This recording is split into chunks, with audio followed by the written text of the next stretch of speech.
Praise the lord. పరిశుద్ధ గ్రంథమైన Bible నుండి ఈరోజు ప్రశ్న: పౌలు బర్నబాలు దేవుని వాక్యము అన్యజనులకు చెబుతుండగా వారు ఏమి చేశారు? ఆప్షన్ ఏ, దేవుని వాక్యమును మహిమపరిచారు. ఆప్షన్ బి, అంగీకరించలేదు.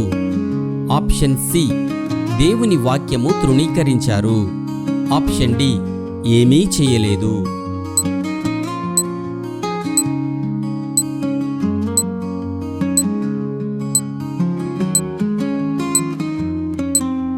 సరి అయిన జవాబు, దేవుని వాక్యమును మహిమపరిచారు. ఏలయనగా నీవు బూదిగంతముల వరకు రక్షణార్థముగా ఉండునట్లు నిన్ను అన్యజనులకు వెలుగుగా ఉంచియున్నాను అని ప్రభువు మాకాజ్ఞాపించెననిరి. అన్యజనులు ఆ మాట విని సంతోషించి దేవుని వాక్యమును మహిమపరిచిరి, మరియు నిత్య జీవమునకు నిర్ణయింపబడిన వారందరూ విశ్వసించిరి. ఇది అపోస్తుల కార్యములు 13వ అధ్యాయము 47-48 వచనములలో వ్రాయబడి ఉన్నది. నీ సహాయం చేత నేను సైన్యములను జయింతును. నా దేవుని సహాయం వలన నేను ప్రాకారములను దాటుదును.